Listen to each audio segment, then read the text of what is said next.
Bonsoir à tous, bienvenue sur France 24, c'est l'heure du journal de l'Afrique. Tout de suite les titres de cette édition. On ouvre ce journal avec cette visite du médiateur de la CEDEAO en Guinée. Thomas Boniaï est arrivé mardi à Conakry. Sa mission, convaincre les autorités guinéennes de revoir la durée de transition qu'elles ont établie à 3 ans en mai dernier. Au Niger, la saison des pluies touche à sa fin avec l'espoir que les inondations se résorbent. Elles ont déjà fait près de 200 morts ces dernières semaines.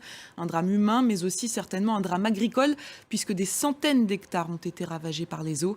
La région la plus touchée est celle de Zinder. Regardez ce reportage de notre correspondant en Niger, Harold Girard.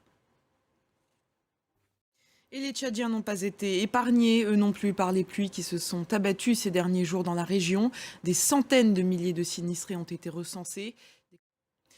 La tension entre la France et le Mali, toujours vive. Le ministre malien des Affaires étrangères a déclaré devant le Conseil de sécurité de l'ONU que François Hollande, qui était chef de l'État en 2013, quand l'opération Serval a été déclenchée, regrette ces tensions. Il parle de régression. Notre correspondant au Maroc, Jean-Marie Lemaire, l'a rencontré en marge d'une conférence contre la corruption à Rabat. On écoute l'ancien président de la République. Ce prix qui récompense notre reporter Clément Di Roma, anciennement correspondant en Centrafrique. Il remporte avec Carole Valade, correspondant à RFI, le prix Daphné Caruana Galicia pour le journalisme. Et vous pouvez retrouver leur travail sur notre site internet, rubrique Reporter. En ce mois d'octobre rose, on va s'intéresser à la situation des femmes au Togo qui souffrent du cancer du sein. Le cancer le plus répandu dans le pays, il représente 1 cas sur 3 chez les Togolaises.